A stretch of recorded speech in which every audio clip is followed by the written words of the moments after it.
grande émission Débat pour la Nation. Je reçois pour vous Alain Bouloudjoa, président d'un grand parti politique, les BAT, également de cette plateforme politique, nouvelle classe politique de l'opposition, avec Alain Bouloudjoa. Nous allons échanger sur l'actualité en général, l'actualité politique, l'actualité économique, sociopolitique. Vous savez très bien, c'est une année électorale 2023. Les élections doivent se tenir dans les délais. Alors, Alain Bouloudjoa, bonne année et meilleurs vœux. Bonne année à vous également, bonne année à tout le monde et surtout aux oubliés de la République. Merci pareil. Alain Bouloudjoa, vous aviez fêté avec plus de 1000 familles. C'est quoi? C'est la pré-campagne ou bien la bonne foi, l'humanitaire ou bien c'est quoi? Bon, je m'étais résolu, d'abord ça ne date pas d'aujourd'hui, je m'étais résolu d'organiser ces genres de repas chauds chaque le premier, justement parce que je m'étais rendu compte que ces jours-là, il y a de ceux qui n'avaient pas la possibilité d'avoir un repas chaud. D'accord. Et donc j'avais lancé, parce que j'avais... L'abbé Vitré Hervé. Oui, j'avais lancé ces programmes, ces projets, avec de fonds propres. Des fonds propres. Je m'étais décidé d'abord au départ que lorsqu'on achèterait mes livres, que je puisse prendre 40% de mon droit d'auteur et de l'affecter pour soutenir d'abord les écoles, les études, les élèves. Nous avons fait faire beaucoup de bancs, de tableaux. Là, je suis témoin, je vu les images. De cahiers et ainsi de suite. Et après, je m'étais organisé à telle enseigne de donner un repas chaud à nos concitoyens. On avait commencé par 100, 200, 300 et puis nous avons vu qu'effectivement, il y avait des gens qui étaient en besoin. Mais cette fois-ci, nous l'avons fait avec des partenaires. Il y a eu des gens qui ont soutenu parce que nous avons fait à Kisenso 2 lieux, 2 places. On a fait à Lupin, on a fait à l'Équateur, on a fait vers Isiro. On a eu à nous organiser, à envoyer des repas, des riz, les haricots, avec tout ce qui va avec. Les gens ont pu quand même avoir... Et d'ailleurs, nous sommes allés au-delà des 1000 en réalité. Au-delà des 1000. Là, nous avons...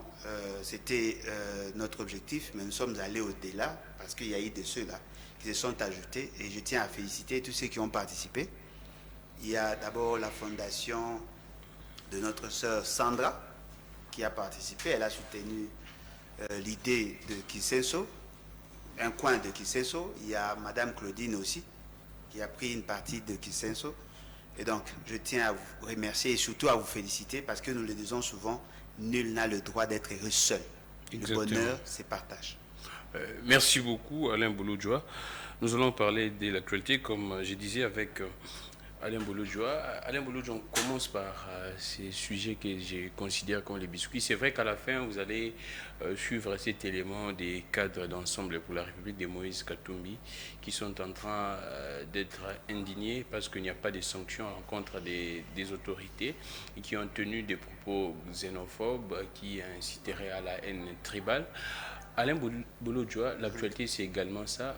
Comment est-ce que vous aviez accueilli de voir que des hautes personnalités, des ministres en fonction, tenir des propos que les uns ont qualifiés d'injuriés, incitation à la haine, incitation à la xénophobie. Et quel était votre sentiment? Bon, déjà au départ, je n'avais pas personnellement suivi. Ah, d'accord. Ce qui m'a plus attiré, c'était le tweet de mon aîné. Qui Adam Bombolé, qui avait d'accord. tweeté. Et j'ai compris qu'il y avait quand même de malaise. Allons-y. Déjà pour lui, il n'était pas content. Parce que là, il y a eu une sorte de fixation sur le métissé. Parce qu'en réalité, la question de la nationalité ne doit pas se résumer seulement à ceux qui ont la peau blanche ou la peau assez claire. Si on parle de la question de la nationalité, il y a aussi de ceux qui ont la peau noire ou sombre ou brune qui peuvent être concernés. Parce que quand vous dites de père et de mère, naturellement, on suppose que le père est étranger, la mère peut être congolaise ou l'inverse. L'un des parents. C'est-à-dire que vous ciblez des gens qui ont double nationalité les demi ou ceux qui ont, voilà, ça a un sens vraiment péjoratif. Eh bien, moi, je considère que c'est un faux débat. C'est un faux débat. C'est un faux débat, justement. Parce pourquoi c'est un faux débat? On dit qu'on doit protéger des postes clés de souveraineté, Alain Bouloudjoua. Non, mais peut-être vous serez surpris, les postes clés sont déjà protégés par la Constitution. Allons-y. Comment ça? Ne peut être président que celui qui est congolais d'origine. C'est déjà protégé. Mais on ne précise pas que de père et de mère. Non, mais attendez. Même si on précisait de père et de mère, aucune garantie vous pouvez nous donner aujourd'hui que celui qui sera président demain sera de père et de mère. Je prends les cas. Les cas que j'aime souvent soulever. De qui? Monsieur Félix Sekedi. Vous l'aimez beaucoup apparemment? Non, mais il est président déjà. Ah, d'accord. Son père est congolais. Si nous allons dans le sens strict du terme, sa mère n'est pas totalement congolaise. Elle peut être 50% congolaise.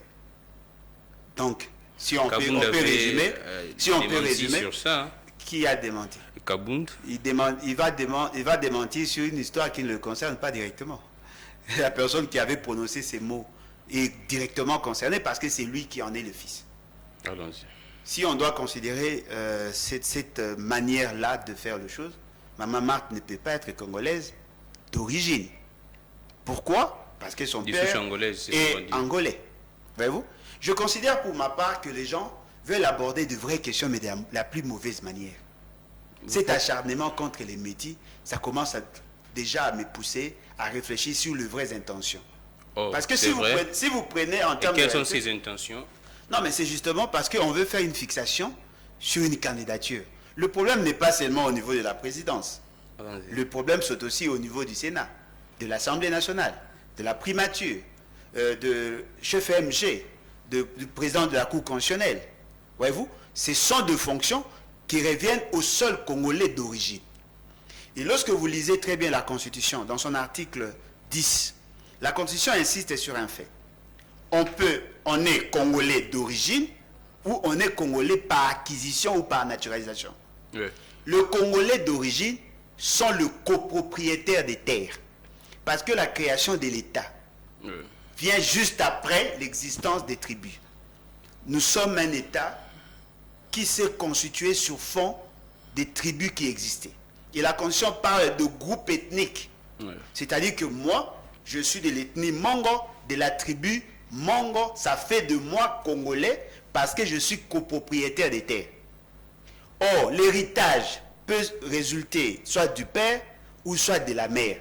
C'est-à-dire que je peux hériter la nationalité soit de mon père, soit de ma mère. C'est ce que la loi dit. Ce qui veut dire que c'est lui qui opte pour la nationalité congolaise, qu'il soit de père congolais ou de mère étrangère, il a droit à cette nationalité parce que cela est sociologiquement reconnu. Donc, on ne peut pas lui empêcher de briguer un poste. Non, mais le problème, c'est que vous pouvez être Congolais d'origine, mais on vous prive le droit d'être président, candidat. Ce n'est pas tous les Congolais d'origine qui en ont droit. Comment ça? Vous avez l'aptitude, le droit d'être candidat. Au-delà de la question de la nationalité, il y a d'autres exigences qui excluent une catégorie des gens. Vous prenez par exemple, pour être Congolais d'origine, au regard de la loi, on peut l'être soit de par son père, soit de par sa mère. Et de ces faits, M. Félix Sekedi est Congolais d'origine parce que son papa est Congolais d'origine. Comme aussi, on peut retrouver Ada Bombole est Congolais d'origine parce que sa maman, qui est connue de tous, est Congolaise d'origine. Alors, les cas qu'on pourrait dire emblématiques de Katumbi. Non, mais pourquoi on veut en faire un cas spécifique? Ne nous donnez pas l'impression comme si on veut réviser la Constitution et la loi juste pour empêcher Moïse Katumbi d'être candidat. Parce que cette loi n'aura pas que des faits sur Moïse Katumbi, mais sur toutes les personnes qui ont soit un père ou une mère étrangère. Alors, ce qui est important, c'est de voir d'abord les autres conditions. Lorsque vous juxtaposez les autres conditions, vous pouvez vous rendre compte, par exemple, je donne juste un exemple, le colonel qui était dans le dossier de Laurent Désiré Kabila. Edi Kapen. Edi Kapen ne peut pas être candidat président de la République. Alors qu'il est Congolais de souche, Congolais d'origine. Parce que son casier judiciaire a été entamé par le fait qu'il a été condamné. Aujourd'hui, il bénéficie de la grâce présidentielle. Vous prenez Franck Diongo, ne peut pas être candidat président de la République parce que son casier judiciaire est entaché. Vous prenez Diomi Ndongala, ce sont des Congolais. Ceux qui sont en prison, condamnés au-delà d'une année, ne peuvent pas l'être. Vous prenez le cas Bemba. Bemba, son père, je le cite, Bemba, son père est 50% Congolais, 50% étranger. C'est quelqu'un que nous connaissons, au regard de la loi, il est Congolais d'origine. La maman de Jean-Pierre Bemba est 100% congolaise. Ce qui veut dire que Bemba est congolais, et de par son père, et de par sa mère, parce que c'est ça la loi. Madame Bolodjo, est-ce que ces débats ne pourraient pas conduire à des conséquences fâcheuses? Parce qu'on voit déjà au niveau des Lubumbashi, on est en train de brûler des sièges, à l'Équateur également. Qu'est-ce que vous pourriez craindre dans ces Non, le problème c'est que les grandes questions sont abordées de la plus mauvaise manière par des gens qui n'ont pas d'esprit de l'État. Voyez-vous? Des gens qui n'ont pas d'esprit de l'État. Qui n'ont pas d'esprit de l'État. Personnellement, je ne peux pas interdire aux gens de réfléchir sur la question de la nationalité. Mais parlons d'abord de cette fameuse proposition. Dans cette fameuse proposition... Non, mais ce n'est même pas une loi, c'est un torchon. Oh. Je vous l'ai dit et je veux vous le démontrer. La proposition de la loi Tiani, c'est un torchon. Mais comment expliquer qu'un député puisse l'endosser? Et alors vous pensez que les députés... Il n'y a pas de députés qui considèrent les torchons? On peut être député, être... tout ça. Ces députés s'appellent cerveau, le cerveau. Non, je ne peux pas aller dans ces débats-là, cher ami. Le problème, c'est que quand vous prenez cette fameuse proposition de loi, je me rends compte que la plupart des Congolais qui ont pris le risque de la soutenir, n'avaient aucune idée sur le contenu. C'est ce qu'on vous présente. On vous présente qu'on veut sécuriser les institutions, faire en sorte que nos institutions ne soient gérées que par ça. Déjà au départ, la Constitution consacre déjà l'indiscrimination. Le Congolais par naturalisation ont de postes qu'ils peuvent assumer, mais jamais être à la tête des institutions telles que nous l'avons décrit. Ça c'est déjà de un. Et de deux, dans cette même proposition que eux considèrent de loi, il y a des dispositions qui révisent les dispositions constitutionnelles. Il y a celles qui révisent les dispositions de la loi sur la nationalité. Il y a d'autres qui révisent les dispositions sur la loi électorale. Les experts de l'Assemblée nationale l'ont dit également. Non, mais moi je l'avais dit il y a bien longtemps. Parce que lorsque vous dites que sur base de cette proposition, vous révisez les dispositions pertinentes de la Constitution en matière de la double nationalité. Vous révisez les dispositions pertinentes de l'article 10. Alors que cette disposition bénéficie d'une mutabilité du fait que vous ne pouvez pas réduire les libertés individuelles sur base des dispositions pertinentes de l'article 220. Intangible. C'est-à-dire que, effectivement, c'est ça l'immutabilité. C'est-à-dire que ce sont de dispositions qui sont cristallisées par l'article 220. Vous n'avez pas le droit, vous, de réduire le droit consacré par la Constitution. La Constitution dit on peut être Congolais d'origine ou Congolais par naturalisation. Oui, on n'a pas droit à la double nationalité. Lorsque vous révisez ces dispositions, vous touchez le droit des autres. Ou sinon vous élargissez. Ça dépend de ce que l'on comprend. Vous prenez la loi sur la nationalité. La loi sur la nationalité dit ceci: est Congolais d'origine toute personne dont l'un des parents, ça c'est la loi, ce n'est pas la Constitution, l'un des parents est Congolais, se retrouve parmi les groupes ethniques qui ont existé avant 1960. Voyez-vous? C'est-à-dire que de par son père, il a déjà un droit. Il est reconnu comme Congolais d'origine. Alors, si vous voulez créer le condition, il faut être des pères et des mères, il faut aussi changer cet esprit en créant une autre catégorie qui n'a pas existé dans la Constitution. C'est-à-dire qu'il faut avoir une nationalité intermédiaire. C'est-à-dire que vous avez le Congolais d'origine 100%, et il faut créer le Congolais d'origine 50% pour avoir la possibilité de distinguer qui est Congolais d'origine 100% et qui est Congolais d'origine 50%. Ça, ce sont de faux débats. Ce qui est important. D'abord, je lance un défi à nos amis qui prétendent avoir bien réfléchi. Si vous voulez interdire les métissés à être de Congolais d'origine, parce que c'est ça l'objectif. Il faut leur amputer le droit d'être Congolais d'origine. Parce qu'il n'y a pas un Congolais intermédiaire. Il faut leur enlever ces droits-là. Mais la question de Banya Rwanda ou Banya Mulenge, Moïse Nyarugabo est de quelle nationalité? Un Congolais, on dit comme ça. Non, mais il peut être Congolais, oui, mais il n'est pas Congolais d'origine. Parce que sa tribu ne se retrouve pas parmi les 450 tribus. Le président dit qu'ils sont nos frères.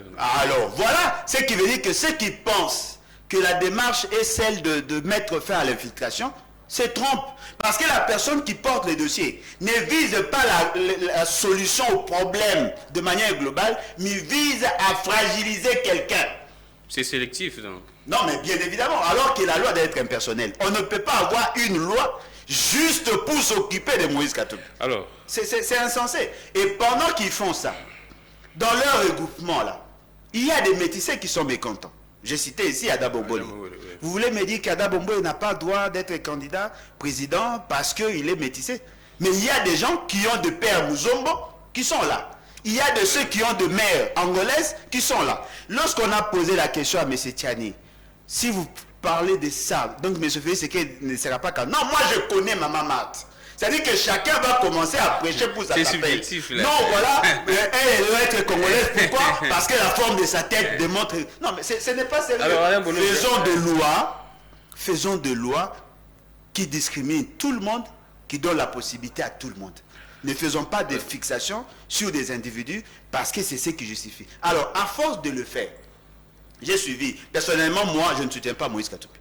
Je l'ai dit. Mais je parle de manière générale, bien que je ne suis pas content de voir que tout le monde est focus sur lui. Moïse Katumbi est congolais certainement. Voyez-vous? Parce qu'il l'a déclaré, parce que tout le monde l'a déclaré, et il a prouvé qu'il était congolais. Il a prouvé. On lui a octroyé un passeport.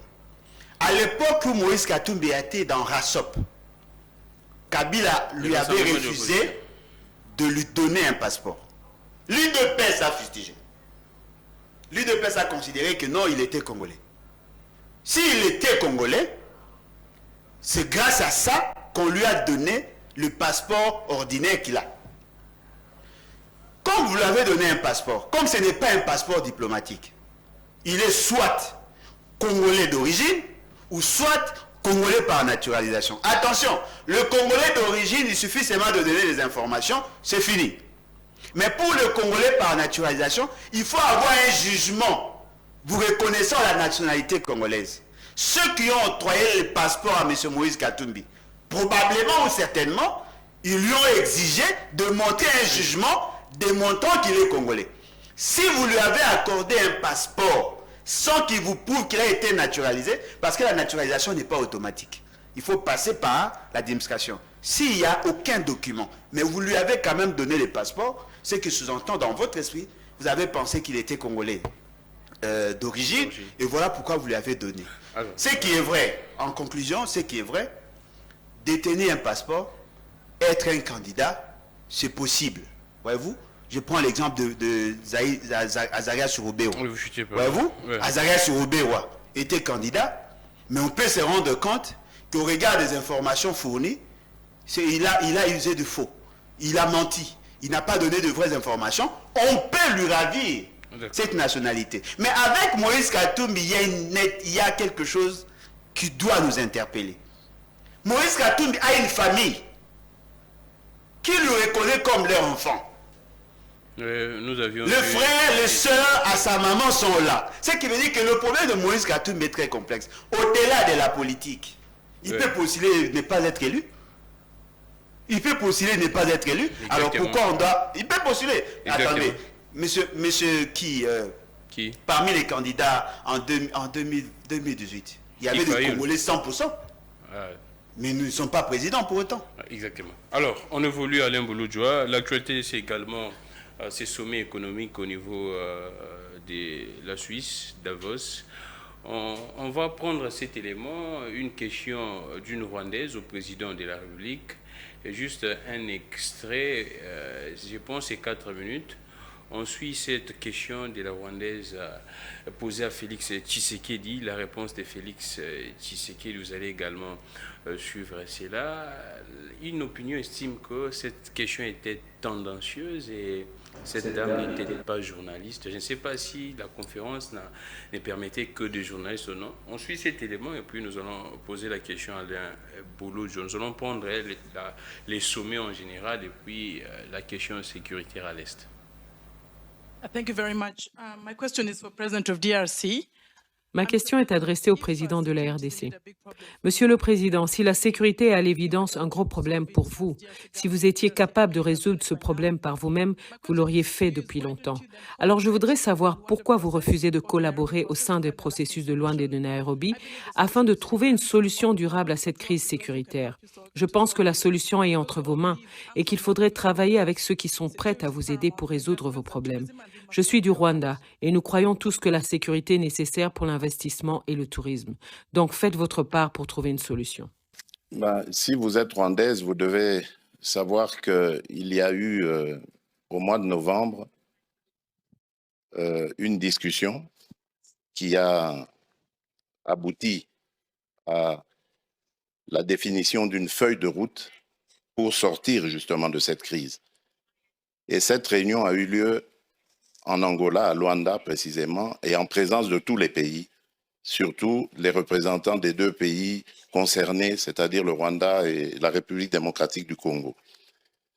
Il a été convenu, comme j'ai dit, une feuille de route qui décrétait le cessez-le-feu et le retrait immédiat du groupe de M23 qui est soutenu par le Rwanda le 25 novembre.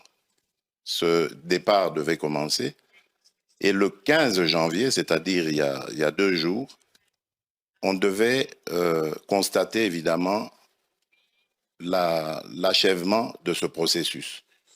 Eh bien, figurez-vous, madame, que le M23, groupe terroriste soutenu par le Rwanda, est toujours dans certaines localités qu'il avait prises à la République démocratique du Congo. Malgré les pressions internationales, ce groupe maintient sa position, fait semblant de se mouvoir, mais en fait, il se redéploie d'une certaine manière et reste dans ces localités. Et je vous apprends que depuis lors, il y a eu un massacre qui s'est fait dans une localité qui répond au nom de Kishiché, d'une centaine de personnes, des innocents, que ce groupe a voulu massacrer pour les terroriser et les pousser à se déplacer de cette localité qui regorge de matières précieuses dans son sous-sol. Donc voilà en fait le problème que nous avons. C'est un très grand défi parce qu'on ne peut pas investir à la fois dans le développement du pays et dans les ressources pour augmenter les capacités de l'armée et pouvoir ainsi se défendre. Si nous avions tous la même philosophie, la même vision, celle que j'avais d'ailleurs au moment où j'ai accédé à la tête du pays, celle d'aller vers tous nos voisins, nous en avons 9, et de leur proposer des projets de développement qui vont faire du bien à nos économies respectives, qui vont faire du bien à nos populations. Et je peux vous citer comme ça, pour chaque pays, chacun des 9 voisins que nous avons, quel est le projet dans lequel le projet que j'avais proposé et dans lequel j'invitais que nous nous investissions tous pour aller vers ces échanges commerciaux, économiques et autres qui allaient amener la paix et garantir la stabilité de la région. Mais c'est à cause, évidemment, de certains voisins aux velléités belligérantes que cela est malheureusement impossible à réaliser. Donc je suis désolé, madame, le problème aujourd'hui de l'insécurité dans la région des Grands Lacs s'appelle le Rwanda. d'être là, les présidents de la République. Nous sommes de retour. Merci beaucoup à Hervé. Merci également à vous tous qui êtes nombreux en train de suivre cette émission. Je ne sais pas, il y a un communiqué des Western Union. Je ne sais pas, prouver si c'est authentique ou non. Il y a un communiqué qui circule. J'ai vu ça. Je ne sais pas si c'est authentique. J'ai mes réserves, en tout cas, des parler de ça. Mais vous tous qui nous suivez, qui êtes au niveau de la toile, le communiqué est là. Merci beaucoup, Hervé. Je ne sais pas, en tout cas, si c'est authentique, parce qu'avec les réseaux sociaux, il y a tout. Merci beaucoup. C'est à prendre, en tout cas, moi, je vous conseillerais de prendre ça sous réserve, ça sera plus mieux, en attendant beaucoup plus de précisions. Dans ces communiqués, selon ces communiqués, Western Union refuserait la nouvelle carte d'électeur parce que le visage est flou, sombre, c'est difficile d'identifier les détenteurs. Alors, Alain Bolodjoa, on venait là de suivre les présidents. Vous êtes satisfait de sa réponse? Bon, je ne crois pas être obligé d'être satisfait de ce qu'il dit. Ce qui est important, c'est ce que l'opinion pense de lui. Mais au niveau international, il engage la nation. Non, il peut engager maladroitement la nation. Il peut tenir des propos qui vont à l'encontre de la philosophie du groupe. Voyez-vous? Personnellement, j'aime pas les pleurnichards. J'aime pas trop les plaintifs. Parce que je ne suis pas de cette génération-là qui se plaigne. La dame l'a dit que non. J'en viens. Apparemment, c'est J'en viens. les présidents qui seraient les problèmes. Vous savez, ce que la dame a dit, c'était une manière de taquiner un peu M. Félix Tshisekedi, de le pousser. Mais dans ce qu'elle a dit, il y a quand même du vrai. Comment ça? Elle insiste. On dit que c'est tendancieux.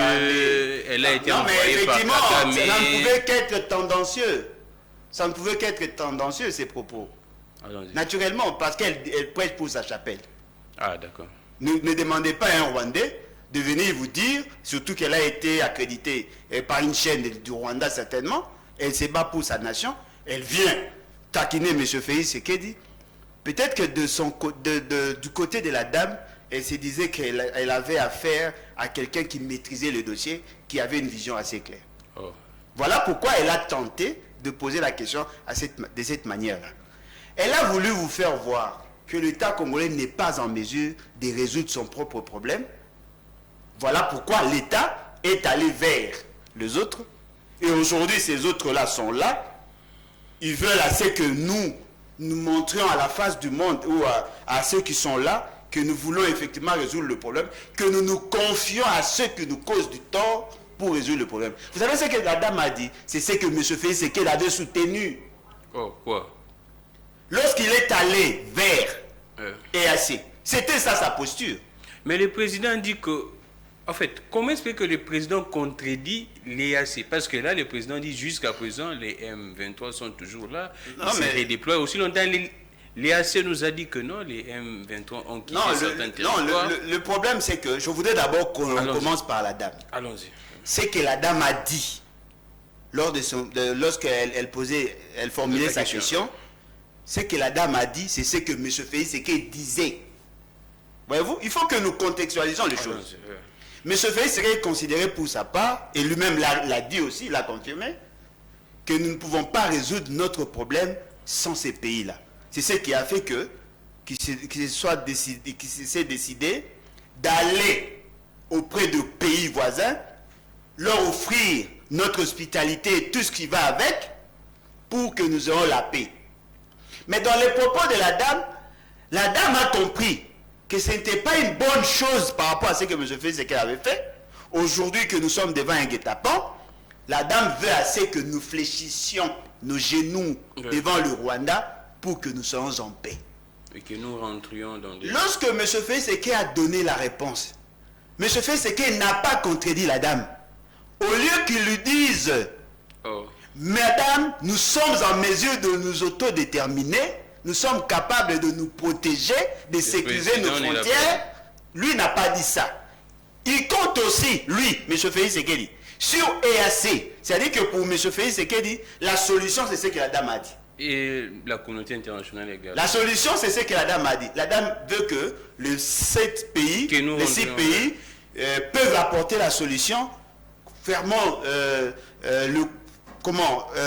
laissant le faire pour que nous soyons en paix. Cette paix-là, moi, je n'en veux pas. Si je comprends bien, la dame, elle accuse la RDC de se retirer de ce processus de paix. Elle veut accuser la RDC en disant que vous êtes venus vers les autres, mais vous ne voulez pas leur laisser la possibilité de vous aider.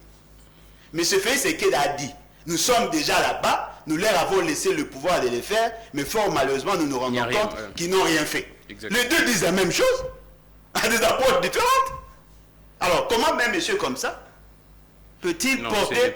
Non, mais voilà, je dis un monsieur comme ça. Pas un monsieur. Non, mais attendez, je vais parler de la fonction après. Péjoratif. Mais je vais parler de la fonction après, mais laissez-moi. Allons-y. Comment voulez-vous qu'un monsieur comme ça puisse convaincre une dame comme ça alors qu'il est président? C'est ça que je voulais dire. En réalité, lorsque vous êtes en face de quelqu'un qui est de l'autre bord, qui est du camp de l'ennemi, il faut lui démontrer que même si EAC ne peut pas résoudre le problème, nous-mêmes en interne, nous nous organisons pour y mettre fin. Ce qui veut dire que là, nous sommes dans un guet-apens. L'État congolais ne pourra résoudre le problème qu'avec l'accompagnement de ceux qui ont créé ces problèmes-là. M. Félix Tshisekedi vous dit également que il a semblé, il a dit d'ailleurs clairement, le problème aujourd'hui, c'est Kagame. C'est le Rwanda. Mais pas Kagame. Non, mais c'est qu'il a dit. C'est ça, je ne fais que regrouper ce qu'il avait dit. Le problème ne sont pas les Rwandais, mais c'est les régimes. Voyez-vous? Et ici, il dit que ce n'est pas le régime, mais c'est le Rwanda. Je comprends que M. Félix Tshisekedi est perdu. Il n'a même pas une base de réflexion cohérente. Il n'est pas constant dans ce qu'il pense. Mais ça pourrait être pareil au même, non? Non, mais attendez, il a dit aux Congolais ici, le problème n'est pas le Rwanda, mais c'est les régimes. Les Rwandais, ce sont nos frères. Les Rwandais, ce sont nos frères. Là, il dit c'est le Rwanda qui est problème. Ce qui veut dire que le problème n'est pas seulement le Rwanda. Même M. Félix, c'est qu'il y a des problèmes. Parce que lui-même, en tant que représentant de la nation, il devait maîtriser la question. Mais ce que M. Félix, c'est qu'il ne veut pas comprendre. C'est quoi? Et ça me surprend. C'est quoi? Pourquoi pointez-vous du doigt que le Rwanda? C'est parce que c'est lui qui apparaît. Le 1-23, on dit, ils sont en train de protéger les intérêts de Tutsi. Le 1-23, l'on dit. C'est-à-dire qu'il y a une discrimination dans ces pays. Eux viennent s'ériger en protecteurs. Ils viennent protéger qui? Les Tutsi. Congolais. Ce qui veut dire que la base de la guerre, c'est la protection entre guillemets de ceux que vous appelez les minorités Tutsi. Si vous prenez les 6 autres pays membres de EAC, il y a les Tutsi dans ces pays-là. Tanzanie, Kenya, Burundi, Ouganda, Rwanda, Soudan du Sud. Dans tous ces pays-là, il y a des Tutsi. La plupart de ces présidents-là sont nilotiques. Voilà, M. Félix Tshisekedi qui prétend nous représenter, n'a même pas la capacité de cerner les enjeux, de comprendre le problème. Et voilà comment il vient d'être humilié par une femme qui est supposée être moins instruite, moins formée que M. Félix Tshisekedi. Quand vous dites ça, vous insinuez quoi? Que la plupart de ces présidents sont des nilotiques? Non, mais la vision Imatuchi est connue. Lorsque M. Félix Tshisekedi est allé vers la Tanzanie, le Kenya, au mois d'avril 2022, avant qu'il ne se décide de nous amener dans EAC, nous avons fait des déclarations, nous avons condamné. Lorsque l'ancien président kenyan, avait déjà commencé à lancer des messages du genre que EAC va s'occuper de la sécurisation de la zone allant de l'Ituri jusqu'au niveau de Tanganyika, nous avons dit qu'il n'en avait pas le droit. Parce que nous ne dépendons pas de lui, nous sommes un État souverain. Au mois de juin, M. Félix Tshisekedi vous a annoncé que nous entrons déjà dans EAC. Nous avons condamné. Le 11 juillet 2022, ils ont ratifié le traité créant EAC. Nous avons condamné. Nous avons dit, nous ne pouvons pas aller nous livrer entre les mains de ceux qui sont à la base de la situation. La dernière fois, lorsque je vous ai parlé de KCB, Kenya Commercial Bank. Cette structure, institution financière qui a acheté Tembe. Ouais. Lorsque je vous parlais de l'equity, avec sa ramification, avec sa ramification au niveau de la famille de l'ancien président et ainsi de suite, les gens ne me comprenaient pas. Ceux qui sont appelés à résoudre notre problème sont eux-mêmes problèmes. Ils sont dans la vision Imatuchi et ils gagnent du terrain. Qu'est-ce qui s'est passé? M. Félix Tshisekedi ne sait pas que dans leur fameux communiqué final, ils s'étaient résolus de voir le processus devait commencer 48 heures après la signature. Depuis lors jusqu'aujourd'hui, le 1-23 sont encore là. Et le président s'est plaint apparemment. Et non, mais il ne pouvait que se plaindre, il n'était même pas là. Il n'avait même pas de casque lorsque les autres ont parlé. Oh. Ah oui, j'en ai parlé aussi. Il n'avait pas de casque. Oh. Peut-être il n'a pas compris ce que l'autre disait. Vous avez suivi ici à Kinshasa les débats des gens, ceux qui étaient chargés d'interpréter auraient fait des choses contre M. Félix Tshisekedi. Ouais. Ils n'ont pas traduit fidèlement ce qui se disait. Ça, c'était déjà un problème. En ce qui concerne la signature, il y aurait 3 versions du document.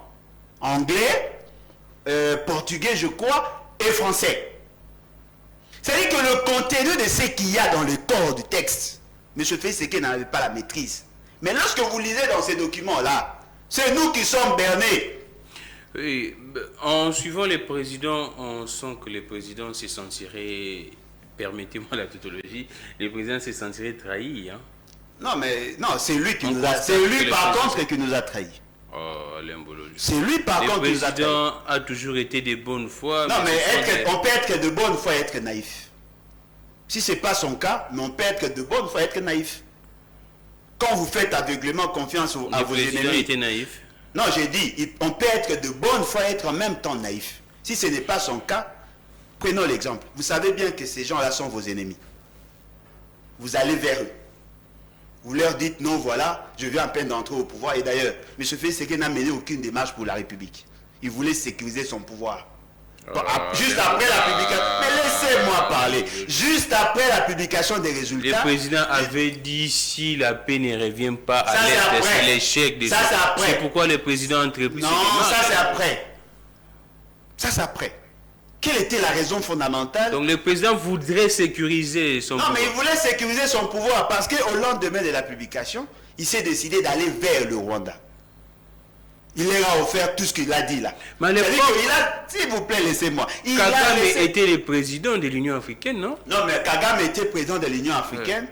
Ouais. L'Union africaine avait demandé qu'on suspende la publication des résultats. Le recomptage. Il fallait passer par recomptage parce que, au regard des informations qu'ils avaient, n'oubliez pas que le vote était électronique, fort malheureusement, en violation de la loi. Ils avaient la possibilité d'avoir. Électronique. Ouais, mais c'était électronique. C'est mis. Non, mais la loi parlait de procès-verbaux. On nous avait dit que ça allait être semi-électronique, c'est-à-dire qu'on imprime, on fait le comptage manuel. Mais là, on a considéré les données de clés USB qui sont électroniques. L'élection n'était pas conforme à la loi. Lorsqu'on a publié les résultats, lui, M. Félix Tshisekedi, s'est permis d'aller vers le Rwanda pour 2 raisons. Alors, première raison, parce que le président rwandais était le président de l'Union africaine. Non, mais eux-mêmes le disent. Ah, d'accord. Deuxième raison, parce que le Rwanda était un pays voisin. Lui-même l'a dit. C'est-à-dire qu'en allant vers le Rwanda, il a voulu gagner la sympathie du président rwandais en lui offrant tout ce que nous avons de précieux, notre estime, notre considération, notre dignité, notre souveraineté. Il a fait 2 offres. Lorsque lui s'est rendu compte que ça n'a rien changé, voilà pourquoi il a dit qu'il a été poignardé dans le dos. C'est lui qui a été poignardé, ce n'est pas nous. Mais la personne qui nous a poignardé, c'est lui. Mais c'est lui qui représente la nation. S'il dit que j'ai été poignardé, c'est-à-dire le Congo, non? Non, mais non. On a poignardé M. Félix. Il y avait tous les Congolais ne sont pas naïfs pour croire à la bonne foi de M. Kagame. J'aimerais également avoir vos impressions, votre analyse sur les départs des Bifor, Fortuna Bisselele. Enfin. Je ne sais pas s'il est toujours... Vous posez aujourd'hui une question sur lui. Quand j'en parlais, vous avez peur. C'est l'actualité, non, Alain Bolojua? C'est l'actualité. Je ne sais pas s'il est toujours détenu au niveau de l'ANR. Je ne sais pas, en tout cas, je n'ai aucune information après. Mais ce qu'on sait, il n'est plus dans l'entourage du président. Ah bon? Comment... Il n'a plus de fonction officielle. Il y a une nuance à faire là-dessus. Non, bien évidemment, on peut Laquelle? quitter les cabinets et rester dans les sillages. Ah, Oui. donc il serait en train de zoba les Congolais. Non, non, je ne Apparemment. dis pas que c'est ça. Ce qui est officiel, il quitte la fonction. Ouais. Mais il peut rester dans les sillages. Et comment vous, personnellement, avez-vous accueilli cette information, les départs de plusieurs en tout cas, parmi les conseillers du président, on voit JCK Bongo, Before, Topin, on a échangé, ainsi de suite. Vous étiez satisfait, très Satisfait content, de quoi? parce que le public réclamait les changements au niveau de l'entourage du président. Et vous pensez, bon, moi je ne suis pas le public, je parle en mon nom, mais ce qui est vrai, c'est un malheur d'avoir un monsieur comme Félix Tshisekedi à la tête du pays. Oh. Non, mais attendez. Un monsieur qui écoute la population. Non, mais 4 ans après. 4 ans Il après. n'est pas tard pour mieux faire. Ah, ok. Mais il est tard aujourd'hui parce qu'il ne lui reste que quelques mois. Il est tard. On a détourné l'argent des Tchilé-Gelou. Programme de lutte contre la pauvreté et les inégalités sociales. Le programme des 100 jours. Le programme PAU. On a détourné l'argent. On parle également des rames aussi. On a des Non, mais le RAM, là, il n'a même pas volé l'argent de l'État, du souverain primaire. Hein? Vous pouvez vous imaginer? Les plus grands voleurs au monde, ils ont détourné l'argent du souverain primaire. Ils n'ont peur de personne. Ce qui veut dire quoi? Au regard de ce que nous voyons, comme je l'ai dit, M. Félix Tshisekedi et ses 40 voleurs. Ah, Ces gens, M. M. Félix Tshisekedi et ses 40 voleurs, Vous ça veut n'êtes dire pas la quoi? justice, non? Non, mais attendez. Vous ne Qui pourriez ont pas crié au voleur? Qui ont crié au voleur? La Aucun clameur opposant? publique. Non, ce n'est pas la clameur publique, c'est la présidence. C'est la présidence. C'est le Tchilé-Gelou. C'est l'union sacrée. Ce sont eux qui ont crié au voleur. M. Félix Tshisekedi lui-même a été déçu. Ouais. M. Félix Tshisekedi et ses 40 voleurs. Lorsque nous lui disions, attention monsieur, votre manière de gérer vos collaborateurs, vos agents à la présidence, ça dénote quelque part, il y a beaucoup de légèreté. Je ne suis pas le premier à Je l'avoir me dit. rappelle Barnabé Milinga, il Milinga, a si non. bien dit. Bakanga qui est pour la Magambo. Exactement. Oh, il avait raison. Ça fait plus de 2 ans que nous le disions. Et aujourd'hui, M. trop de légèreté. Il Trop de déplaise, légèreté. Aujourd'hui, M. Félix Tshisekedi nous fait payer ses faiblesses sur le plan managérial. Et les gens veulent assez que nous applaudissions. Le On va applaudir président quoi? n'est pas Dieu, il savait que ce Non, mais sont s'il des... n'est pas... Non, mais effectivement, il ne peut pas être Dieu. On ne peut pas avoir un Dieu comme ça. Il savait que ce sont des hommes très compétents et puis Un ils bon l'ont déçu, non? compétent parce qu'ils font des 50 notes techniques. Ouais. Un bon, c'est ça la compétence. Peut-il nous dire les raisons profondes qui ont fait partie de cette équipe qui gagne? Parce qu'on ne change pas l'équipe qui gagne. Eux qui ont donné à M. Félix Tshisekedi un bilan positif. Pourquoi sont-ils partis? Voyez-vous, lorsque j'insistais sur la question Bisséné et Before, on me prenait comme un haineux. On ne sait même pas, il a fait quoi? C'est à cause de cette interview chez Alain Foucault. Non, il y a tout. Il y a tout un ensemble, il y a un package de problèmes. Il y a encore Mais quoi? j'en ai parlé ici. Il y a encore quoi? Le Vous répétez un peu. dossier avec les Émirats. Lorsque M. Félix Tshisekedi était pour la première fois aux Émirats, il vous a promis d'amener des camions blindés. Ouais. En contrepartie, on devait donner des carrés miniers. Lors Ah, c'était ça? de Haut-Ouélé. M. Félix Tshisekedi s'est rendu compte que ces carrés-là étaient déjà vendus. Oh! Il a instruit François Béa Ouais. pour enquêter sur ces dossiers-là. M. François Béa a entendu M. Bisselele. Il y a eu un appel quelque part, non loin de M. Félix Tshisekedi, pour instruire M. François Béa de laisser tomber les dossiers. Il a refusé. C'est comme ça qu'on a créé le dossier pour le poursuivre. Ça, c'est un dossier. Afriland First Bank, qui aujourd'hui en crise, qui vit sous les mamelons de la Banque centrale. C'est à cause de ces messieurs-là. Il a été cité dans un autre dossier. Mais c'est Bisselé et tout ce qui sont dans son sillage. Il vous souviendra qu'on a voulu l'entendre. M. Bisselé s'est retrouvé au Rwanda. Lorsqu'on avait dit dans le journal qu'il aurait fui. C'était sur base de ça. Il y a beaucoup de dossiers. Beaucoup de dossiers sur la question Bisselé. Mais ce qui est vrai, ils l'ont interpellé. Mais attendez-vous à le voir dehors. Parce qu'il est dans les secrets des dieux. Il a des dossiers. Il va faire du chantage certainement à ceux qui ont décidé sur son interpellation. Il sera libéré. Ne soyez pas surpris que demain, vous le voyez assumer une autre fonction. Alors que tout le monde savait que M. Bisselel était un agent double. M. Félix Tshisekedi, c'est-à-dire qu'il travaillait pour le Rwanda et pour le Congo. Il a été recruté parce que M. Félix Tshisekedi savait qu'il était très proche de Kagame. Voilà pourquoi on lui a donné ces postes-là. Et aujourd'hui, l'opinion veut savoir comment M. Félix Tshisekedi arrivait-il à boucher les oreilles et à vivre avec ces 40 voleurs pendant 4 ans. Et aujourd'hui, il se rend compte qu'il a été berné. Et ce qui est surprenant, parmi les gens qui sont nommés là, il y a des nationalités douteuses sur la liste. Oh. Il essaie. Parmi des gens qui viennent d'être nommés. Des nationalités douteuses. Il essaie. Comme qui? Non, mais on ne peut pas citer les noms aujourd'hui. Attendons, quand vous voulez aller aux élections, on va commencer à vous citer des noms. Il essaie. Encore? Il s'approche de plus en plus du Rwanda. Oh. Ah, voilà. Personnellement, moi, je ne fais pas confiance à M. Tshisekedi. Donc, les gens ne crois pas en sa capacité. Les gens qu'on à prendre venait des de bonnes nommer décisions. à la présidence sont des nationalités douteuses. Non, il y en a de ceux qui sont plus proches du Rwanda que de la République. Plus proches du Rwanda. Donc, on n'a pas changé. On a remplacé Déshabillé par une autre Saint-Paul personne. par. Rien n'a changé. Rien n'a changé en tout cas. Ça va, c'est savoir. Hein. Alain Bolo-Djompo également passe son cours vraiment derrière le temps, qui nous fait un peu de défaut. Les blocs pétroliers et gaziers, c'est ça également l'actualité. On venait là des... Il y a 3 entreprises retenues, j'aimerais citer ces entreprises.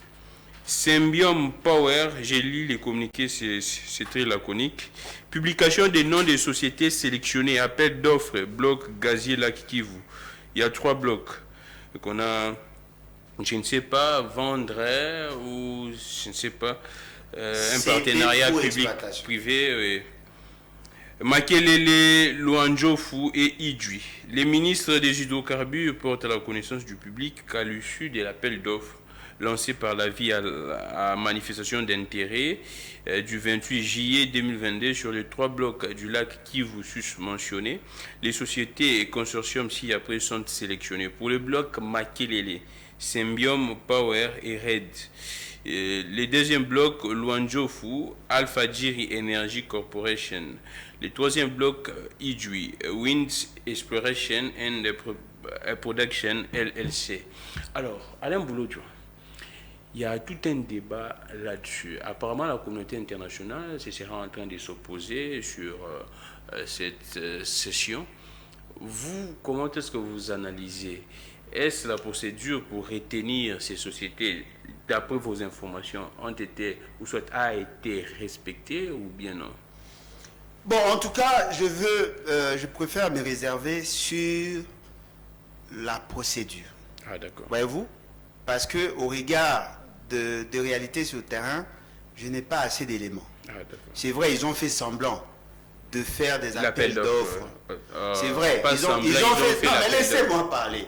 De fait, ils ont fait semblant de faire des appels d'offres. Nous savons comment ça fonctionne. Et d'ailleurs, les gens qui ont fait ça, nous les connaissons. Nous connaissons qui est qui fait quoi. Tout le monde fait... Non, mais effectivement, parce que nous avons affaire à des gens que nous connaissons. Ils ne sortent pas de couilles de Jupiter.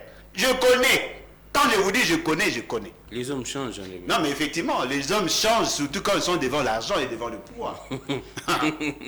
Ce qui est vrai. Alors, moi, j'exhorte à Gembelou de faire ce travail-là. Quel travail? Aller chercher les informations, les renseignements sur toutes ces entreprises et sur comment le marché se sont-ils passés. Parce que ce qui est vrai, c'est probable avec ces gens que nous connaissons, quelqu'un arrive, il y a des enveloppes, et à la fin on vous dit non, voilà, il avait souscrit, même si son offre n'est pas meilleure que celle de l'autre, on préfère lui donner parce qu'il y a eu tout ce qu'il y a eu. Si vous voulez nous dire aujourd'hui que le dossier a été bien traité et que nous apprenons par la suite que c'était faux, parce que jusque-là le dossier est opaque, on n'a pas assez d'éléments. Mais c'est que les gens oublient L'État congolais a eu à signer des accords avec des exploitants dans plusieurs domaines. 10 ans, 15 ans après, on apprendra qu'on aurait bradé. Pourquoi? Parce que la personne qui nous a engagés a tiré les dividendes. Sachant qu'après lui, tout ce qui va arriver, il s'en fout. Il y a eu de manque à gagner. Est-ce que vous pouvez vous imaginer, M. Félix, M. Kabila, lorsqu'il a accédé au pouvoir, 2001, on lui a demandé, par le Fonds monétaire international, la Banque mondiale, bref, les institutions de Bretton Woods, on lui a demandé pratiquement de brader nos ressources. Je camine. On a bradé nos ressources. On a cédé à des escrocs, des gens qui n'avaient pas de cash. C'est Kabila là, non? C'est Kabila 2001. C'est dans cherchant, n'ayant pas du cash, ils ont eu l'autorisation d'exploitation. Et bien ils sont allés prendre ce que nous leur avons donné comme accord de principe. Aller, gager au niveau international pour attirer les gens et venir exploiter. Et après, on a appris ça a occasionné un manque à gagner de 34 milliards de dollars. Sur les 35 milliards de dollars produits pendant tous ces temps, la GECAMI n'a pu obtenir que 564 millions de dollars. L'État congolais a occasionné un manque à gagner de 34 milliards et de poussière. Ce qui veut dire que ce sont des dossiers qui vont au-delà du mandat. Il aurait fallu prendre beaucoup de temps et avec sérieuxité pour que nous sachions effectivement, nous nous engageons, voilà ce que l'État va gagner, voilà ce que nous pouvions gagner si, seulement si nous avons nous-mêmes pris le moyen et exploité, ça allait nous permettre d'avoir la possibilité de bénéficier de tout ça. Vous donnez au privé, mais nous ne savons pas quelle était la motivation qui a conduit à ce que nous ayons ces marchés-là. Ce qui veut dire que les gens que vous voyez là, ils savent qu'ils vont partir. C'est-à-dire? Ils sont prêts à brader tout. L'essentiel pour eux, c'est de s'amasser des richesses. Chers amis, tel que nous faisons l'émission là, on va recevoir des dossiers. Il y aura des gens qui vont nous envoyer des documents. Je vais vous inviter à faire une autre émission spécialement pour ça. Parce que déjà là, j'ai reçu des bribes d'informations que je ne peux pas certifier. Je vous dis, je vous promets, prochainement, on viendra faire ça. Qui disent quoi, ces bribes d'informations? Non, mais il y a un problème sérieux. Vous savez, ils ont voulu céder pour le pétrole. Je vous donne juste un cas. Vous savez comment certains ministres sont arrivés à être à recevoir de diplômes de mérite au niveau des États-Unis. Vous savez, les gens qui tiennent cette presse-là, l'organisation, tout ce qu'il y a eu là, il y a eu une entreprise de Congo-Brazza qui était chassée par le président Sassou, qui a récupéré le dossier. Ils veulent gagner le marché chez nous. Ils peuvent utiliser une presse pour plébisciter ou donner de la valeur à certains ministres, parce qu'ils savent que ce sont ces ministres-là qui détiendraient la solution à leurs problèmes. Ils veulent gagner les marchés. Si ces informations-là sont vraies, ce qui veut dire que nos ministres, notre gouvernement, notre président de la République, peut être manipulé par ceux qui ont des intérêts. Donc alors, il faut que nous soyons prudents. Le jour où j'aurai toutes les informations nécessaires, on viendra et puis on va en parler. Merci beaucoup Alain Bolodjoa. C'est vrai que l'actualité est tellement abondante. Mais Alain Bolodjoa, on prend vite la question électorale également, parce que nous tendons déjà à la fin du processus d'enrôlement dans la zone, première zone en tout cas, d'enrôlement, Kinshasa, Équateur, Congo central, ainsi de suite. Mais on prend un peu cette information par ricochet, la venue du pape Alain Bolodjoa. Il y a déjà des gens qui alertent, qui demandent aux gens qui sont en train d'organiser de ne pas frapper. Il y a une organisation. Il n'y a pas de... Et comment vous réagissez face à ça? Trop tard. Peut-être que les gens ne savent pas, ils sont vaccinés pour voler. Ce sont des voleurs. Ah non, Alain Bolodjoa. Trop tard, vous êtes en retard. Comment ça? Avant. Il y avait une première fois. Lorsqu'il avait annoncé sa venue, l'État congolais a décaissé l'argent. Exactement. Et parmi les gens qui nous ont fourni en information, c'était certains prêtres de l'Église catholique. Ils se plaignaient de l'opacité qu'il y avait sur le dossier. C'est-à-dire qu'il y a des gens qui ont pris des engagements, qui ont reçu la responsabilité d'organiser. Ils ont géré de manière opaque le premier fonds. Jésus Noël Cheke, non? Le premier fonds. Aujourd'hui, on gère? ouvre encore l'opportunité. Non, mais si ce n'est pas lui directement, mais ceux qui sont au-dessus de lui. Parce que quand l'argent sort, ce n'est pas la personne qui est chargée de gérer qui détourne en premier. On peut vous donner. Vous voyez le dossier de l'université de Mbujimayi. Voyez-vous? Le ministre sait que c'est 17 millions. Alors que la présidence a un dossier de 42 millions de poussière. Lui défend mordicus que c'était 17 millions. Mais il y a une dame qui lui a dit, monsieur, tu n'as pas l'information. Tu n'es pas dans le ventre de Dieu. Tu n'as pas l'information. Il y a des gens qui n'ont pas de fonction officielle, mais qui ont plus d'informations que toi. Tais-toi, il a dit ça. Elle a dit ça à un ministre. C'est-à-dire qu'il y a des dossiers comme ça. Ce qui veut dire que les gens que vous voyez là, ces Égyptiens que vous voyez, ils sont là pour s'enrichir et de manière insolente. Leur problème, c'est qu'il faut qu'il y ait des raisons pour décaisser l'argent. Le pape viendra. Fin janvier. C'est une haute personnalité mondiale. Parce que l'Église catholique, c'est une multinationale religieuse. Je crois l'une des plus grandes multinationales religieuses. Et nous avons des gens qui sont membres de l'Église catholique. Certainement, nos concitoyens attendent à ce que le pape vienne en tant que père spirituel. Nous le considérons dans son aspect diplomatique. Il peut faire quelque chose. Mais le pape ne peut pas être solution. Le pape ne peut pas être jamais, impossible. Parce que c'est un humain. Et puis, il n'a pas la capacité de résoudre notre problème. Il peut jouer un rôle en termes de sensibilisation. Nous pouvons l'accueillir. Mais que cela ne donne pas opportunité à ces voleurs de profiter de ça pour s'enrichir. Frapper encore. Voilà. Ce qui veut dire que si on réduit les dépenses, parce que ce qui est vrai, le pape n'acceptera pas que nous dépensions par exemple 12 millions ou 15 millions de dollars juste pour l'accueillir, alors qu'il y a des agents de l'État qui ne sont pas payés, alors qu'il y a même des églises catholiques, des écoles des églises catholiques qui n'ont pas de toilettes. Il faut que nous arrivions à rationaliser la gestion. Cela fera preuve que nous sommes réellement, ça va prouver au pape que nous sommes réellement de vrais chrétiens. Mais lorsque vous volez pour plaire au pape, vous irez en enfer. Voilà pourquoi j'ai dit, vous qui avez des doutes sur la capacité, non, n'ayez pas de doute. N'ayez pas de doute. Parce que ces gens-là ne vivent que de ça. Ce sont des frappeurs. Ils sont connus pour ça. Ils sont voleurs. Moi, j'ai suivi une communication faisant état que le cardinal Ambongo est très content de l'organisation, de cette arrivée du pape. Je ne sais pas si c'était un peu de la manipulation, mais j'ai lu un article. Non, il ne peut qu'être content au regard des informations à sa possession. Ah, d'accord. Mais je sais comment le vieux fonctionne.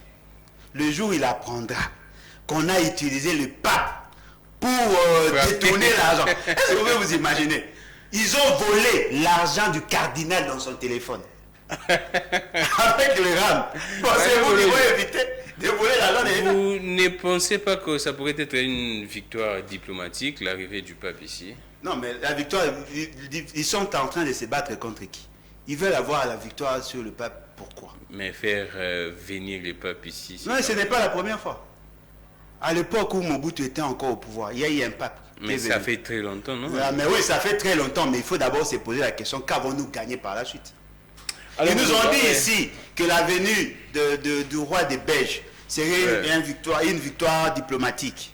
Jusque-là, on voit que la fluctuation de la monnaie... Voilà. La diplomatie n'aura de victoire que le jour où on va voir qu'effectivement il y a des solutions au problème. Alors, on finit par ça vite fait en tout cas. Je pense Hervé va nous permettre, nous restons avec 10 minutes, comme ça 10 ou 15. On prend vite cette situation, la dépréciation du franc congolais qui occasionne la hausse de tout pratiquement, même au niveau les volets sociaux, les volets même aéronautiques, si je pourrais dire comme ça. Il y a beaucoup d'annulations des vols. J'ai vu, je pense, une tribune de Godin Poyi qui a fusillé, qui dit qu'il fusillait déjà. Mais vous, comment est-ce que vous analysez la baisse des prix, non, des vols, des billets de vol domestique. Alors, on prend, vous étant qu'économiste, Alain Bouloudjoa, comment expliquer, on nous brandit matin, midi, soir, que les réserves d'échange ont augmenté, ainsi de suite, on parle des 3 milliards, hein? 3 milliards 500. Ouais. Ça paraît comme une photo. Nous tous, ça ne varie pas. nous tous, nous savions et nous savons que non, ces réserves servent à stabiliser, à réguler les marchés. Oui. Mais qu'est-ce qui se passe? Bon, en fait, le problème, c'est que l'information ne circule pas. Biloko Mati, Makasi. L'information ne circule pas. Ça donne lieu aux rumeurs. Voyez-vous, si nous avons un gouvernement sérieux, on devait au moins nous donner les raisons. Exactement. Et des raisons valables de l'affectation de la monnaie. On ne communique pas. Que les gens ne savent pas. La monnaie vient de perdre 12% de sa valeur. Et vous savez, l'incident, c'est quoi? La régie des eaux calcule le prix de son service en francs congolais. Il calcule sur base de 2000. Aujourd'hui, il y a fluctuation de monnaie. La régie, avant même de percevoir l'argent, vient de perdre 12%.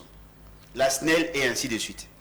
Les salaires se calculent en francs congolais. Les gens viennent de perdre 12% avant même de percevoir les salaires.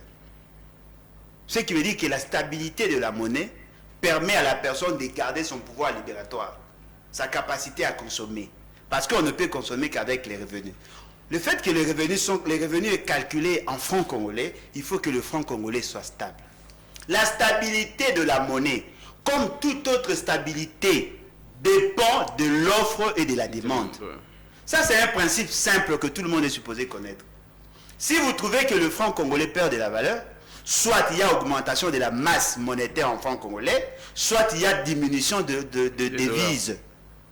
Or, les réserves d'échange sont là, justement pour réguler. C'est-à-dire qu'avec le open market, la Banque centrale pouvait déverser le dollar pour créer une sorte de raréfaction de francs congolais. On va retirer les encaisses en circulation et donner le franc congolais. C'est ça, une politique potable. Ce sont des politiques conjoncturelles. Et lorsqu'on nomme une dame à la tête de la Banque centrale, c'est justement pour jouer ces rôles-là.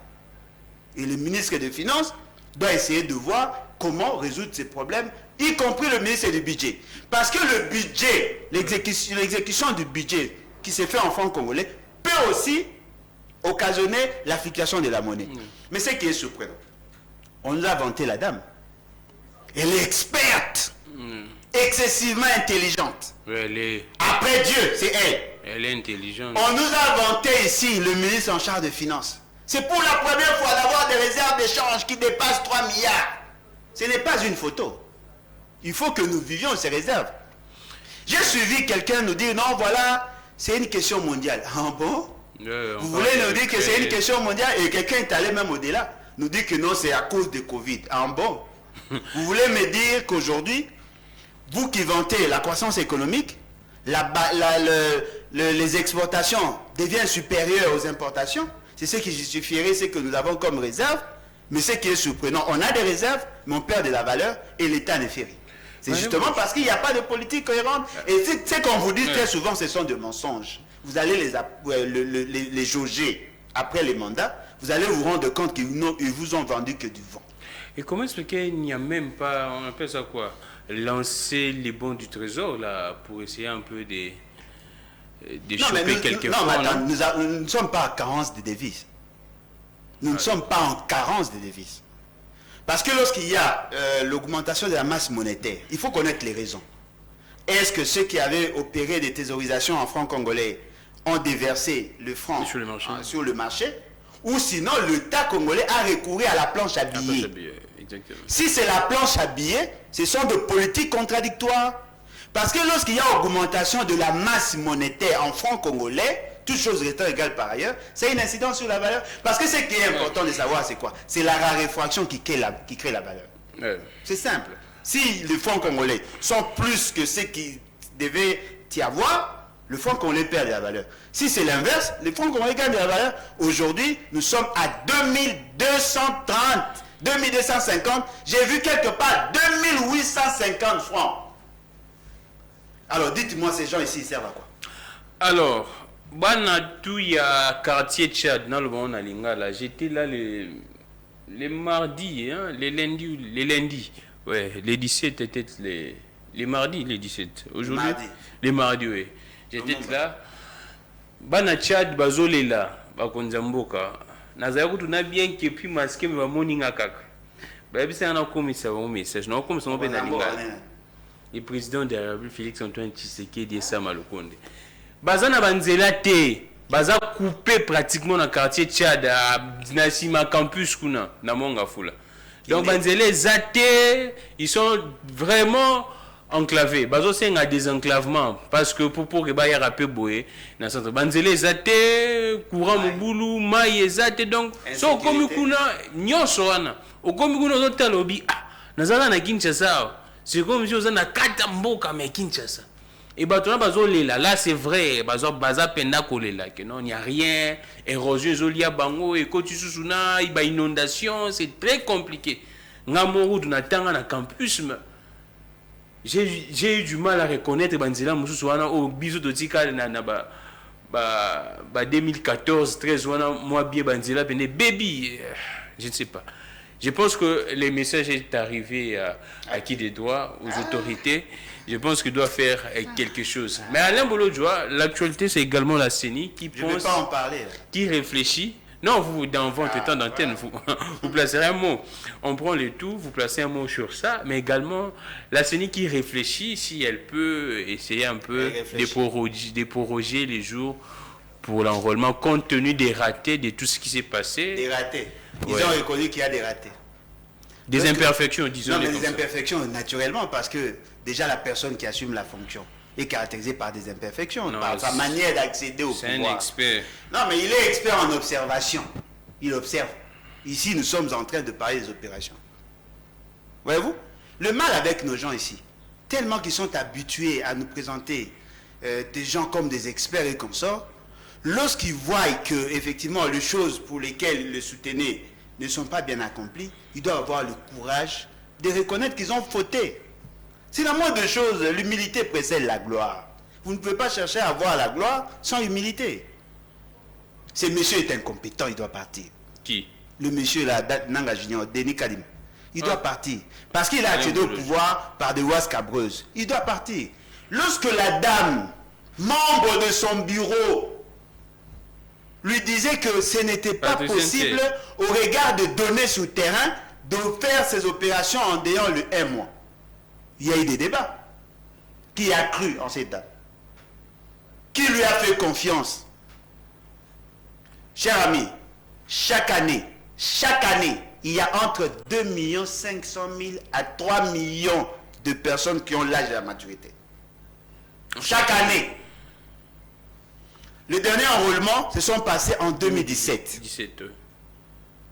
2017 jusqu'en 2022. 2017 jusqu'en 2022, ça vous fait pratiquement 5 ans. Si vous prenez 2,5 millions fois 5 ans, ça vous fait pratiquement dans le 12 500 000. En réalité, il y a 12 500 000 de plus de majeurs. Si on enlève ceux qui sont morts, ceux qui sont allés en dehors du pays, nous pouvons même mettre à 10 millions. 10 millions plus 45 millions de la fois passée, ça nous fait pratiquement 55 millions de personnes à enrôler. Si la première zone, vous avez tablé pour 16 millions ou 18 millions, et que vous vous rendez compte que le nombre de personnes déjà enrôlées n'atteint même pas 20%, c'est qui veut dire que soit les gens ne sont pas sensibles à la question, ne veulent pas se faire enrôler, soit vos opérations ne sont pas bien structurées, bien organisées. Qu'est-ce que la CENI a fait pour sensibiliser les gens afin de venir se faire enrôler? Vous avez vu des opérations? Les gens comme vous, Alain Bolodjoa, Seigneur Zobenga Batu, Yozo Yolobakeno. Na Seigneur Abenga Batu. Na Seigneur so Abenga na ya menanga Junior so Abenga na yata. Oh. Non, je bongo sérieux. La CENI prêche l'enrôlement, vous, article 64. Non, mais attendez, alors, donc vous voulez me dire que les gens veulent l'article 104? C'est vous qui prêchez l'article 64. Non, mais effectivement, vous voulez me dire que les gens nous écoutent? Vous voulez me dire que les gens nous écoutent, ne veulent pas aller se faire enrôler parce que j'ai intimé l'ordre. Vous êtes un leader d'opinion. Si vous m'écoutez réellement et que vous avez refusé de vous faire enrôler parce que je l'ai dit, non, les gens s'enrôlent. Je vous invite alors à enclencher l'article 64 et à chasser tous ces gens-là qui ne sont pas sérieux. Les gens s'enrôlent, mais il y a un faible engouement. Non, mais effectivement, parce qu'il n'y a pas de sensibilisation. Est-ce que vous savez, aujourd'hui là, j'étais du côté Georges Simenon. triomphal. Ouais, je vois. Triomphal, genre Simenon. Il y a enrôlement là-bas. Ouais. Aucune affiche. Ouais, Il n'y a pas de banderole. Pour savoir qu'il y a enrôlement là-bas, il faut voir juste l'engouement des gens. Si les gens ne sont pas là, vous ne saurez même pas. Il n'y a pas d'affiche. Nous apprenons, on n'a pas encore certifié. Chaque fois que la CENI reçoit des gens là-bas, elle donne des enveloppes. Ouais. Il y a des images qui circulent. Ah, voilà. Vous donnez des enveloppes aux gens au lieu d'engager des gens qui sont capables de sensibiliser la population. Vous prenez tous ces acteurs-là qui sont connus, les leaders d'opinion et tout ça, vous les amenez pour sensibiliser la population comme ça se faisait dans le temps. C'est expert. Mais namona qui va bénir qui va comédien mais bah c'est musala tene transport. Et ce qui est surprenant, ils sont capables de corrompre les politiciens au Congo. Ils sont capables de corrompre les politiciens, les églises, tout le monde, mais ils ne sont pas capables de donner l'argent pour faire bien leur travail. Là où on devait sentir qu'il est expert, c'est dans sa capacité de sensibilisation, de mobilisation des gens. Il n'a pas fait. Là où on devait sentir la technicité, c'était par rapport aux opérations. Les opérations ne sont pas bien structurées, bien organisées. Il sert à quoi ces messieurs? Voilà pourquoi moi je demande ceci. Vous tous qui pensez que vous devez aller au processus électoral, vous tous qui vous êtes précipités d'aller vous faire enrôler, si il y a glissement, vous êtes co-auteur, vous êtes complice. Parce qu'il faut le savoir, lorsqu'on change le calendrier des opérations A, de l'opération A, ça a une incidence sur les opérations B et ainsi de suite. S'ils vont s'ajouter 1 mois ou 2 mois, juste pour cette zone, sachez-le très bien, ils vont prendre aussi autant de temps pour les autres zones qui ne sont pas encore opérationnelles. Quand est-ce qu'ils vont arriver en Europe, où les 5 pays retenus? Et combien de temps feront-ils pour qu'on enrôle tout le monde et que nous ayons les élections? On peut nous prendre comme ça 6 mois. Après l'enrôlement, il faut maintenant traiter les cas de doublons et consorts et présenter le fichier électoral. C'est sur base de ce fichier-là qu'on va répartir le nombre de sièges. Ça demande qu'il y ait toute une loi. Et après, il faut convoquer l'électorat. Voyez-vous, c'est-à-dire qu'ils sont très malins. Mais ils sont malins et demi. Nous avons compris leur stratégie. Ils ont voulu utiliser ces messieurs pour provoquer la glissade, le glissement. Il n'y aura pas de glissement, il y aura glissade. Et ainsi, ils vont justifier, voilà, nous étions de bonne foi. Si on ne va pas organiser les élections en 2023, c'est justement parce que nous étions butés à des impondérables. Et voilà, tel s'est fait enrôler, il a accepté. Tel, non, le pays n'appartient pas aux partis politiques. Alors, le pays appartient au peuple. Merci beaucoup Alain Bolojo. On finit cette émission, mais on prend cette image de Chris Mukendi qui s'est fait enrôler également. Alain Bolojo, je pense que non, n'a eu carte, mais d'ici les 24 euros. Alors, on prend ces 1 minute. Hervé, on commence par la photo et puis on prend la vidéo. C'est pour les confrères des Télé 50. Ouais. On prend la vidéo et puis nous allons prendre la photo, Hervé. C'est l'impression d'un citoyen congolais qui remplit convenablement son devoir citoyen. C'est en ces termes que Chris Mukendi a exprimé sa satisfaction après s'être enrôlé pour les élections de 2023.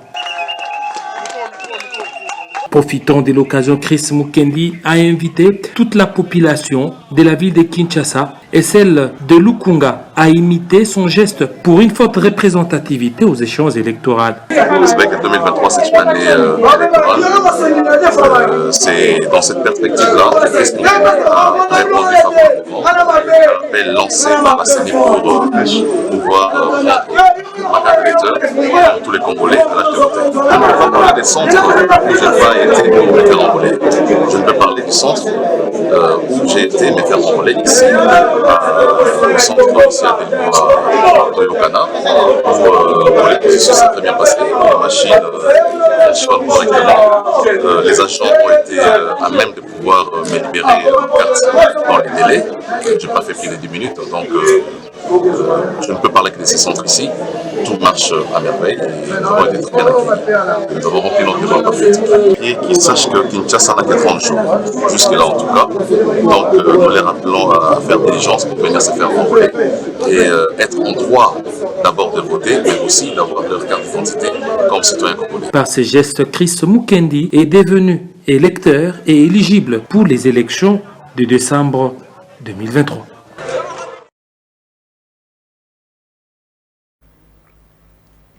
Alors, c'est Chris Mukendi qui est en train de remercier la population Lukunga qui l'a accompagné pour se faire enrôler. On voit un engouement de la population. Alain Bolodjoa qui doute de ce processus de Denis Kadima. Vous voyez, Chris Mukendi est satisfait et puis il est accompagné. Bon, je prends note de sa pré-campagne. Oh. Nous comprenons pourquoi, mais la question que je me pose, pourquoi lui qui est militant, cadre du parti, s'est fait enrôler avant son président? Oh. Son président attend quoi? C'est lui qui est devenu leader du parti. C'est écrit où que il doit... non, mais voilà, c'est-à-dire que le go devait être donné par le président. Apparemment, le président doute encore.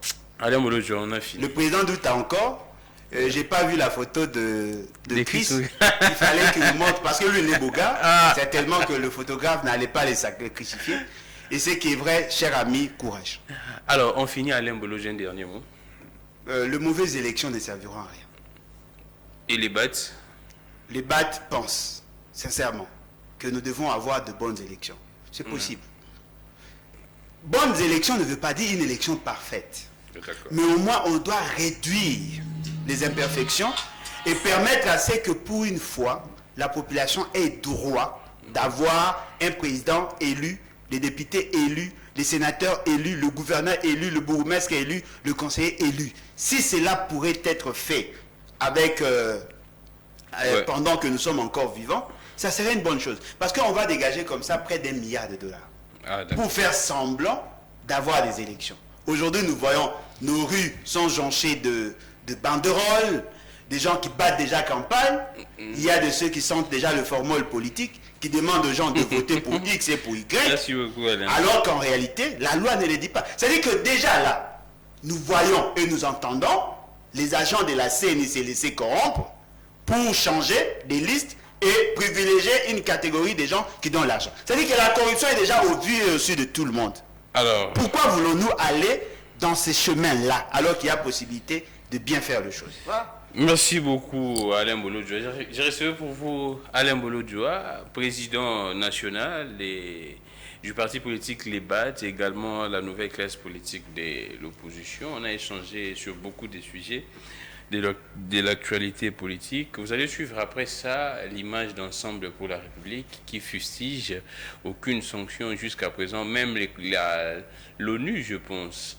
L'ONU a appelé aux sanctions à ces autorités, à ces officiels qui tiennent des propos qui incitent à la haine tribale, mais jusqu'à présent, Ensemble pour la République s'est dit sidéré parce qu'il n'y a aucune sanction. Et également, ces communiqués du CESAC qui interdit à la presse audiovisuelle de relayer des dérives constatées par les acteurs politiques et sociaux profitant de leur enrôlement pour faire une campagne électorale précoce, ce qui est interdit par la loi.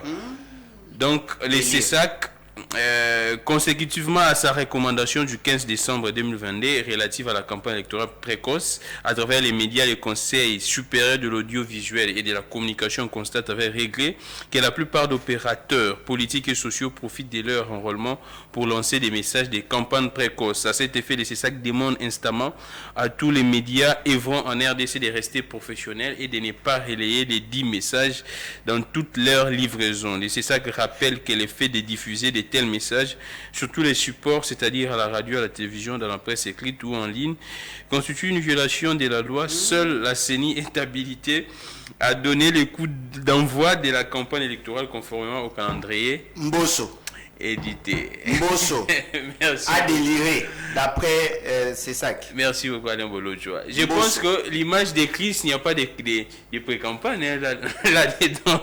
Alors, les messages signés par, les communiqués signés par les rapporteurs Oscar Kabamba, et les communiqués sont signés par les présidents Christian Bossembe, contre-signé par les rapporteurs Oscar Kabamba. Merci beaucoup, Hervé. Merci également à Réveil, merci à Yadjo, merci également à Yannick, l'assistant du président Alain Bolodjoa. Alors, vous suivez cet élément, je vous retrouve prochainement. Relais YouTube Peter Tiani RDC, nos programmes habituels, vous savez, est très bien. Je pense que le week-end commence déjà pour certains. Merci beaucoup. Je suis Kamik Desgrands, que les dieux de toutes les inspirations continuent de nous inspirer et de vous inspirer également. Vous suivez cet élément. Mbosa, ça.